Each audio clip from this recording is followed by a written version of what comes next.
let's talk about this glorious, this hero, this whistleblower from Facebook. Oh my Lord. Yes, I mean the best whistleblower we've had to date. I mean, just she's worked for corporate interests like Google. She randomly had an old Twitter account and then literally made a new one and was verified within a day and already has 60,000+ followers. Total whistleblower. So she went on 60 Minutes and her name is Frances Haugen, right? And she went on 60 Minutes and did a whole segment with 60 Minutes right away. They just got her on there, right? With Julian Assange. Did they do that with Edward Snowden, Julian Assange, Chelsea Manning? They tried. Right? Yeah. So this whistleblower said on 60 Minutes that Facebook is misleading the public on progress against hate speech, violence, and misinformation. She said that she saw a conflict of interest between what was good for the public and what was good for Facebook. So her whole agenda that she talked about on 60 Minutes, which we're not going to really play, we're going to focus on what she said in the Senate, because that to me was more telling than anything. Yep. But if you guys can go watch it, she's on 60 Minutes. She basically talks about how it was that Facebook needs to do more to protect against hate speech and violence and divisiveness, and mentions the January 6th situation. And she mentions how misinformation needs to be reined in. So her whole agenda as a whistleblower, right? As a whistleblower is to advocate for more censorship, more protections, to give more power to the government to work with Facebook, Google, Instagram, all of these tech giants to control what people see, what they hear, the information that they have access to. I don't know about you, Pasta, but when I think of whistleblowers, I think about people who want to rein in government surveillance, the surveillance of the state agencies and the surveillance of big tech. They don't want to give it more power. I don't know. This is the first time I've seen a whistleblower who wants to just give more power to these same agencies under the guise of saying, well, Facebook has too much power already, so they need to be reined in and they need to protect the public, the poor public who's too stupid to know what is real and what isn't. So I've never heard of a whistleblower like that. Yeah. So she went in the Senate, right? And she did this whole thing with the Senate, and the New York Times covered it. And we're going to watch a few segments of video, but she pretty much spent hours detailing to lawmakers how these networks harm young people. One of her main arguments is that girls, and teenage girls in particular, have depression and lose their self-confidence because of Instagram. And Facebook disagreed with her testimony, but said new rules for the internet were long overdue. It is time for Congress to act. So she also mentioned how Facebook is not able to effectively police anti-vaccine information. That's one of the main things she led with. She wants Facebook to control more anti-vax information, whatever that means, right? Facebook is already like flagging, taking down accounts left and right in regard to U.S. imperialism, in regard to COVID. They have their little tab. I don't know how much more worse that could get. And she also said that that she was a product manager for the company's civic misinformation team. And so that's where she released this trove of internal documents demonstrating Facebook's negative impacts, and that Facebook, YouTube, and Twitter have helped push the decimation of false information at an all-time high. She talked about coronavirus, ivermectin. I mean, she literally wants people to be censored and removed from platforms. That's what she's advocating for. And she's saying that Facebook didn't do a good job, that Facebook was killing people. Well, she echoed what Joe Biden said, that Joe Biden said that Facebook was killing people through the inaccurate information it spread. And she said, I do not believe Facebook, as currently structured, has the capability to stop vaccine misinformation. So anything to go on that, Pasta, before we get into Yeah, I video. mean, when you're already censoring up the gills and you've taken down so much stuff and it's just right in your face, how do you get to that next step? You make it about the children, right? Oh, this is about Yep. now. This is simply just about manufacturing consent for more censorship by saying that we have to protect the children. That's all this 100%. fucking is. It's obvious. 100%. It's so obvious because everything. I mean, this is not a whistleblower. This is a propagandist. This is a PR person for, once again, the elites and the predator class who are losing control a lot of the narratives here and there. They see a lot of thumbs downs on Joe Biden's speeches and a lot of Psaki stuff. So they're understanding that's what's coming out of the White House isn't working anymore. So what do they do? All right, let's get a little. This is all theater for show to get this together, and now they want to censor more.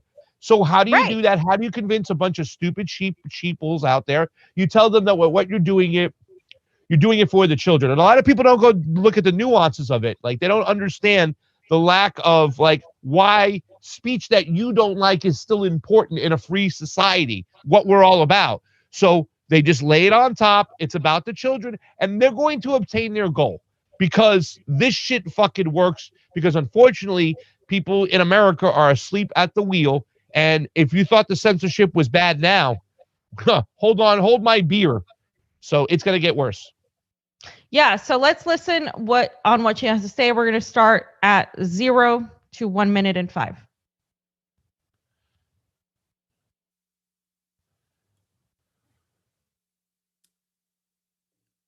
Good afternoon, Chairman Blumenthal, Ranking Member Blackburn, and members of the subcommittee. Thank you for the opportunity to appear before you. My name is Frances Haugen. I used to work at Facebook. I joined Facebook because I think Facebook has the potential to bring out the best in us. But I'm here today because I believe Facebook's products harm children, stoke division, and weaken our democracy. The company's leadership knows how to make Facebook and Instagram safer, but won't make the necessary changes because they have put their astronomical profits before people. Congressional action is needed. They won't solve this crisis without your help. Yesterday, we saw Facebook get taken off the internet. I don't know why it went down, but I know that for more than 5 hours, Facebook wasn't used to deepen divides, destabilize democracies, and make young girls and women feel bad about their bodies. Okay. So, There we Pasta, go. anything to say? Once again, here we go. It's about making the young girls, they feel bad, they feel awful. They also do what they did with the Pandora picks. The papers, excuse me. They cherry pick. They cherry pick the information that's going to stand behind their narratives and their points and make their case better, and then they use it. Yeah, there are going to be some situations where people get belittled, they feel bad, whatnot, but that's not a regular thing. The majority of the people who are using Facebook just interact with each other on whatever. And why do we have to have such a weak-minded society where we have to protect ourselves against language, against verbs and adjectives and pronouns that might be able to kick your ass, and they call it violence? It's ridiculous here. We need to grow up. I hate to say, we need to get tougher fucking skin as a society. I mean, you're looking at two people here, and especially my partner over here, who gets demonized and yelled at and belittled every fucking day. This is America. Deal with it. Grow a little thicker skin. We can't protect everybody against speech. If they're not advocating for violence, then it should be left be. Just learn to ignore people and learn to get out of groups, or just learn to be an adult. The worst part is, Pasta, when they advocate for violence, that usually stays. I've seen it happen to me where, like, they've advocated violence and that stays up. It's when you say something against the empire or something against the people that hold power that's what this is going to come back to. It's not going to come back to protect anybody. First of all, neither the government nor this capitalist system gives two shits about what little teenage girls feel when they go on Instagram and they see completely fake people who have had, surgery and who have all of Photoshop and all the stuff. Like, yes, that creates this whole self-esteem thing. That's a societal problem. That's not a fucking censorship problem. That's a problem of society. What this society values. We value a lot of superficiality, artificial looks. What sex sells, all this stuff. That's capitalism. That's part of this society. If you want to stop that, maybe stop advertising false, influencers. Maybe stop rein in the false advertising of your products. All of these things, but they're not going to do that because there's money to be made in that. Look who we prop up in society. We prop up people like Donald Trump, people like the Kardashians, reality television. That's a societal problem. You will not fix that societal problem by censoring people more. It's just going to actually make it worse. And you're right, Pasta. We do need to build a society of people who aren't constantly putting themselves as victims, because that's the problem that I see with a lot of the liberal left. That, and this is a criticism that often comes from the right, so it's easily dismissed, but it's not about pulling yourself up by the bootstraps. It's literally about understanding that there are shitty people and they're going to say shitty things. And guess what? They have the right to say them, and you have the right to defend yourself. And there are so many things that happen, especially in independent media, where I live that every day, as Pasta just mentioned. But if you're just going to let that, create this whole society where everybody's afraid of their own shadow, we're going to create a society where we're never going to revolt against authority. And that is a dangerous precedent to set. Well, that society keeps everybody pitted at each other and not looking upstairs. And that's what's going on. And we know these people right now, like, they care so much about their pronouns and their adjectives. And, what I'm saying? It's like, just get a grip over here. You know what I'm saying? It's like my friend told me from the Middle East. He says, we don't give a shit what you call us or what you say or the language you use. We don't care how vocal, and how vulgar you can be about us. We just want you to get the hell out of our fucking country and stop bombing us. Do us that. You can call us whatever you want over there. We don't care.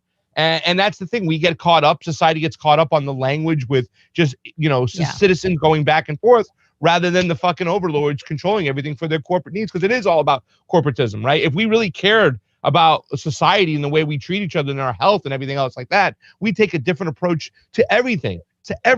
But we don't. Instead, we just look at the surface level and say, look what's going on. And we stay distracted with each other while the empire is going around and just doing everything. Go ahead.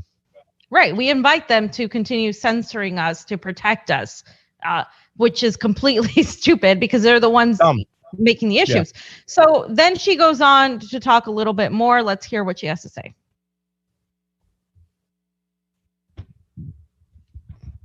Intentionally hides vital information from the public, from the U.S. government, and from governments around the world. The documents I have provided to Congress prove that Facebook has repeatedly misled the public about what its own research reveals about the safety of children, the efficacy of its artificial intelligence systems, and its role in spreading divisive and extreme messages. I came forward because I believe that every human being deserves the dignity of the truth. The severity of this crisis demands that we break out of our previous regulatory frames. Facebook wants to trick you into thinking that privacy protections or changes to Section 230 alone will be sufficient. While important, these will not get to the core of the issue, which is that no one truly understands the destructive choices made by Facebook except Facebook. We can afford nothing less than full transparency. As long as Facebook is operating in the shadows, hiding its research from public scrutiny, it is unaccountable. Until the incentives change, Facebook will not. That's funny. That's hysterical. Because Congress has just sat there and pretty much pushed Facebook to do their bidding, to do the things they want to do. You know what I'm saying? And when we want transparency, I mean, see, that's the thing. They plant these little truths within their whole fucking bullshit narrative to get away with what they want to get away with. That's exactly it. Yeah, she talks about transparency. Look, nobody thinks that Facebook is an innocent little company. It's a tech giant. It's a giant social media platform that millions of people worldwide use. And should it have all this power? No, it absolutely shouldn't. It shouldn't have the power to control what I see and hear. If somebody wants to share an article that goes against the establishment narrative, they should be allowed to, even if it's deemed by somebody as false information. I have the right to decide what is false and what isn't. What they're trying to do is make it so that Facebook works more on behalf of the government it's already merging with, because that's what she talks about, our democracy. We live in an oligarchy. We don't live in a democracy. First of all, we live in an oligarchy because tech giants and corporations have merged with our government.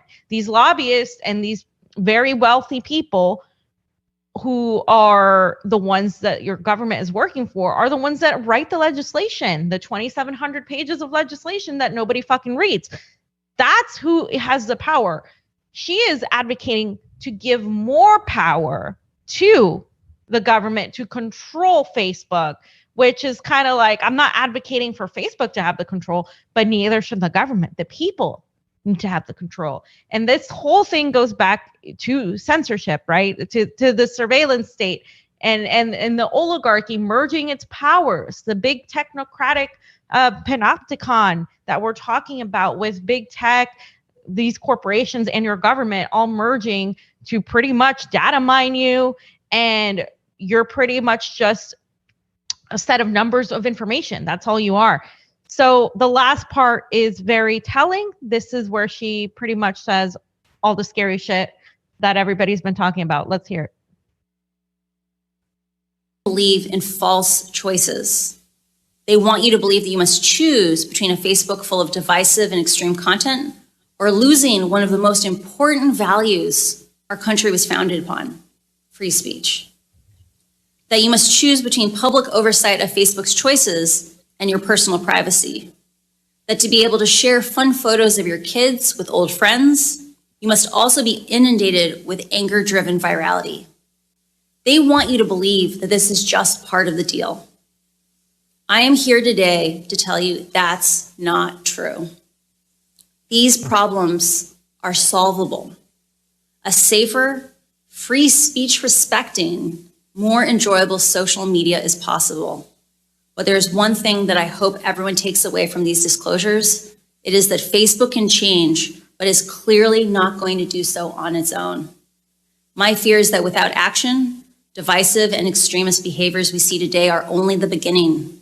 What we saw in Myanmar and are now seeing in Ethiopia are only the opening chapters of a story so terrifying, no one wants to read the end of it.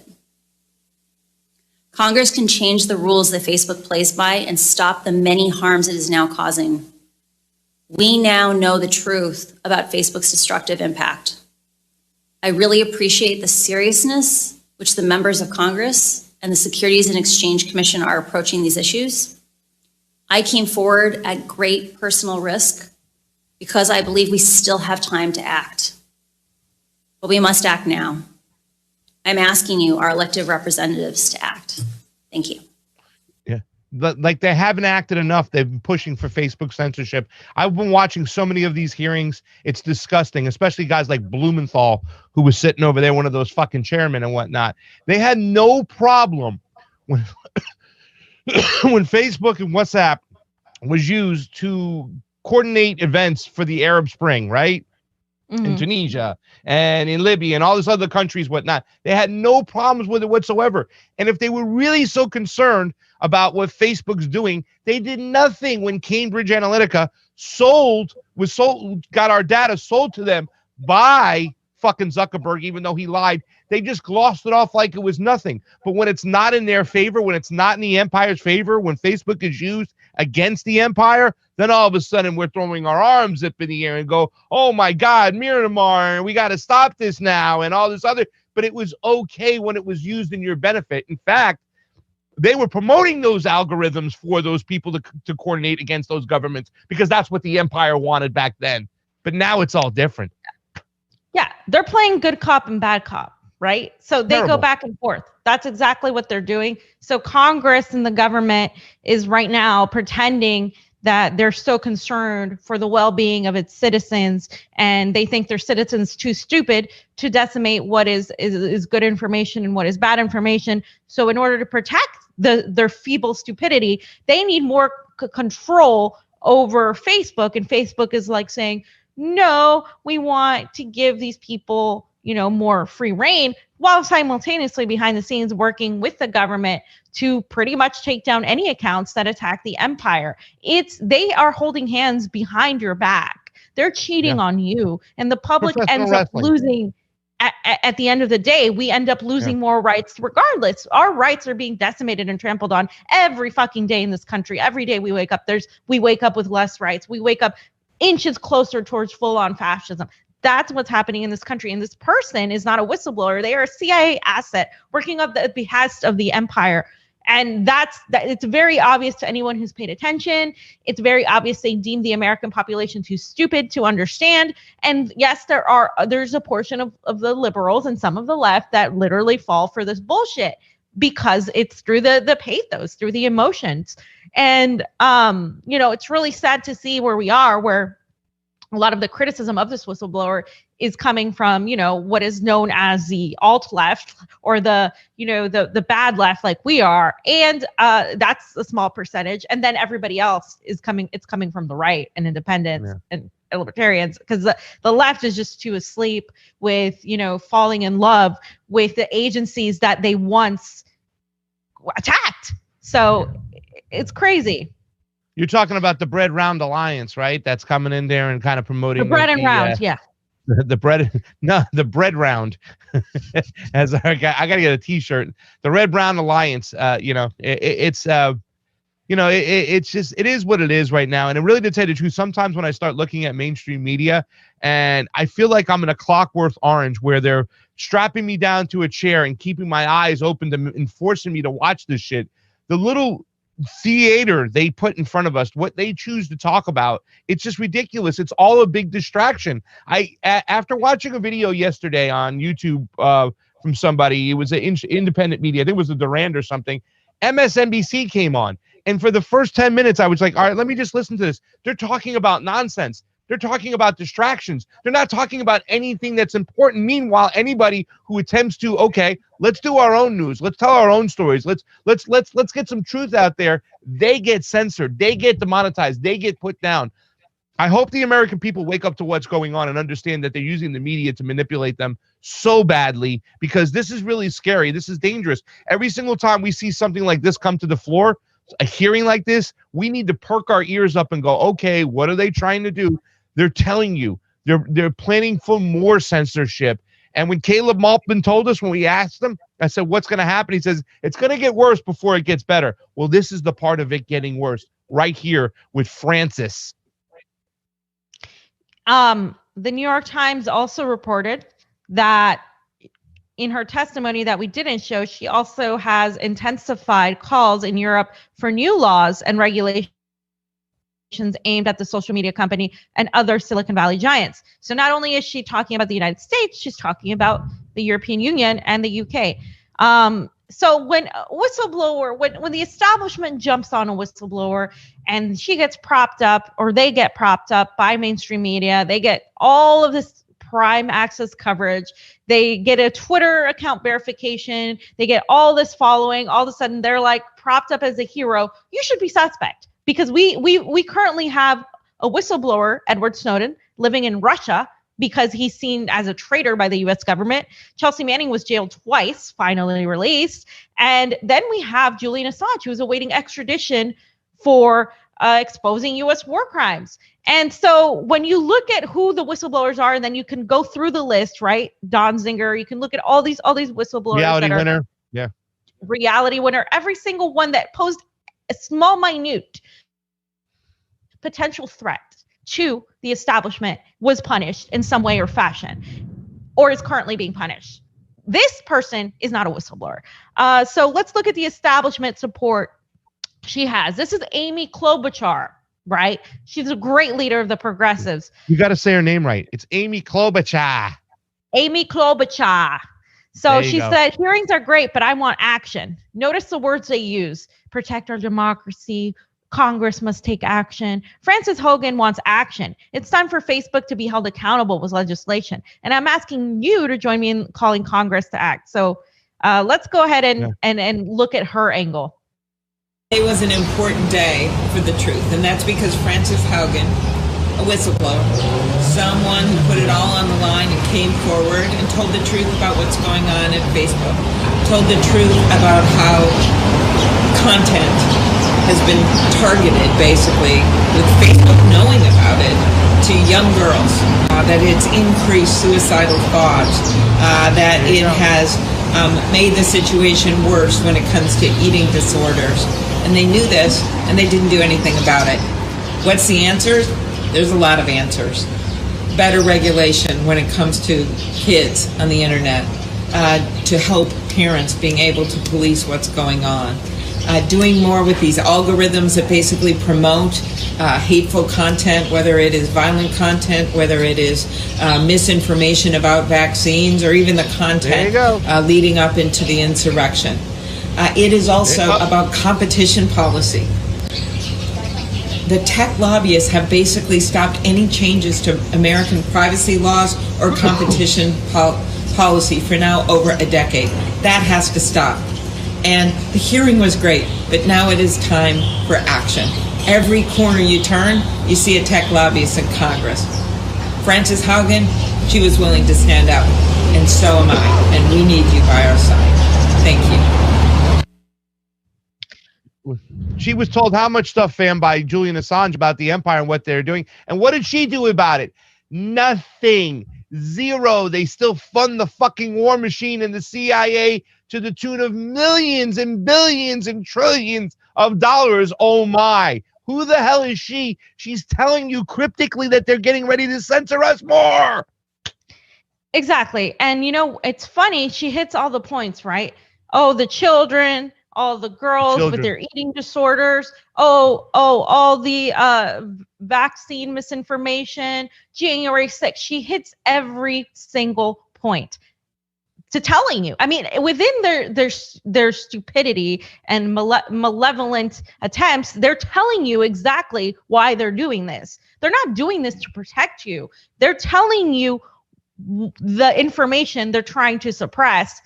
And the things that you know, they're capitalizing on. They're capitalizing on the societal issues that we have as a society, where people are depressed and all of this stuff. And children, yes, children have issues, but it's mainly because of the system. So they're using that to stop any sort of free information from coming in terms of what's going on with the empire, what's going on with January 6th, and what's going on, you know, and questioning these agendas. That's what they're doing. And Amy Klobuchar did a great job of telling you exactly what's going on. So Donnie O'Sullivan, it's like thundering here. Donnie O'Sullivan said the Facebook whistleblower, Frances Haugen, is expected to meet with the January 6th Select Committee as soon as tomorrow. So that was on October 6th. So she's supposed to be meeting with the January 6th Select Committee. Gee, I don't know. How perfect is it that a whistleblower from Facebook is suddenly advocating for more censorship because of January 6th, because of the organization that took place, right, via Facebook. And so now she just perfectly falls into the hands of this committee that's going to use January 6th, which they compared to 9/11, the perpetrators, which they compared to Al-Qaeda, right? They're going to use that to censor more people and stop people from organizing anything, including protests, because this is as far as it goes. We've talked about the domestic violent extremists, right? So she's such a perfect whistleblower for the empire, for the establishment. Yeah. No, I know. And then you see names like Adam Schiff in there and whatnot. And if there's a God, if he's up there, please do something right now. Please make these people pay. This is just fucking gross at this fucking point, and to stand behind, they put on their cloak of virtuosity and come there and say, we're going to save the children and the nasty behavior, whatnot. Meanwhile, they're just spreading death and destruction and raping this world, taking all the resources for themselves. Please, anybody up there, Rick and Morty spacesuit, give me something, because this is just, it's mind fucking blowing. And I can't wait to get to this next part over here with Alex Rubinstein in this tweet here, because it just makes you, it should make your blood fucking boil. These people, they think you're stupid out there. They think do. You are stupid. They think you're dummies. And sometimes by seeing some of you shit libs and you boutique leftists, the people that we used to be in the street with, seeing some of your tweets and your Instagram posts and your Facebook posts, they're right. You are fucking stupid. You take the bait so easily. Stop trusting people with power. You're not going to conform them. We cannot move them left. We need to get rid of them. They need to go. 100% pasta. That's a revolutionary speaking. Alex Rubinstein made this tweet. He said, before rising to stardom as a defender of democracy, notice those words again, and setting up a cookie cutter Twitter account, Frances Haugen was tweeting from @Frizzy and blogging about cycling in Europe. If you go to @Frizzy, it is now locked.